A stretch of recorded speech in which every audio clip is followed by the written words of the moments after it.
Siyempre masaya na Pilar, di ba? And also, every time na I get an award, lalo na being a public servant, it's really something else for me. Kasi siyempre, dati ina-awardan ako or pinaparangalan ako bilang na isang artista, but now as a public servant. So, ibig sabihin, it goes to show na bawat larangan na pinapasok ko, I really see to it that I excel.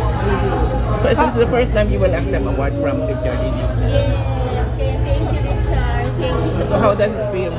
I'm so happy na I feel grateful dahil napansin nila that this year talaga sobrang blessed ako dahil talagang I think this is my 43rd award in 2 years as a public servant. So, salamat na napansin niyo ako.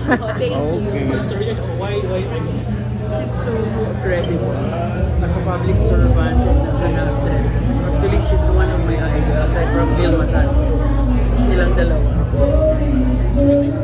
So, kumusta naman ang buhay ng isang public servant sa ganong katagal na panahon na? Masarap man, Pilar, kasi syempre, buhay ng tao nakasalalay dito. At kapag nakikita mo may changes sa distrito mo, syempre parang feeling mo malaking parte ka ng pagbabago na dun sa buhay nila. Kaya masaya ako. Tatakbo ka pa ba sa mas mataas na posisyon? Tatapusin ko muna itong election na as a re-electionist. So, anything can happen sa 2028 naman. So, let's see kung ako ay naayon sa mas mataas na posisyon. Ang Diyos lang ang nakakaalam. Eh, yung showbiz, career mo, parang babalikan mo ba? Oo, kakatapos ko na ng Pamilya Sagrado. So, after elections, babalik ulit ako. Kasi may nakapending akong 2 pelikula na supposedly dapat gagawin ko this December. Kaya lang hindi na talaga kaya na schedule ko. So, after elections, babalik ulit.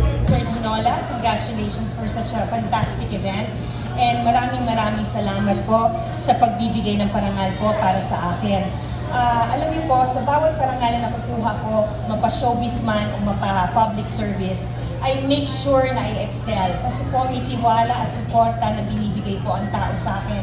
Kaya nung pinasok ko po ang mundo ng public service, sinabi ko sa aking sarili na magtatrabaho ako at magsiservisyo ng tapat para sa Distrito 5 ng Quezon City. Kaya itong parangal nito ay hindi ako titigil dito dahil para itong gasolina sa akin. Gasolina na araw-araw kong tatanan para magpursigi pa na makapagservisyo ng tapat. And hindi ko itong pagkakataon nito upang i-share itong parangal nito sa aking mayor, ang #1 city mayor in the Philippines, Mayor Joy Belmonte. Dahil po siya po ay napaka-hardworking mayor po namin. Kung hindi po ganun kagaling ang aming mayor, hindi rin naman kami magiging inspirado po magtrabaho. Nakaka-pressure po to be under her leadership na napakasipag po magtrabaho. Kaya lahat po kami mga konsehal ng Quezon City ay talagang obligadong magtrabaho po. Kaya hinahatid ko rin po itong parangal na ito para sa Distrito 5 po at sa buong barangay officials po ng Distrito 5. Hindi ko po isosolo ang credit ito dahil kung hindi rin naman sa pakikipagtulungan ng mga officials ng aking barangay sa bawat barangay po ng 14 barangays sa District 5, hindi naman po ako mag-excel. So hindi ko na po pakakabaan sa lahat po ng nanalo ngayong gabi, congratulations. At sa lahat ng mga magwawagi pa, congratulations. At lagi natin ugaliin maging mabuti. Iba po ang pagiging mabait sa mabuti. Ugaliin natin maging mabuting tao sa kapwa natin. Kahit may posisyon man o walang posisyon. Magandang gabi po sa inyong lahat. Ako po si Konsehala Aiko Melendez ng District 5. Nagsisilbi po na may aksyon at malasakit. Magandang gabi po sa inyong lahat. God bless you.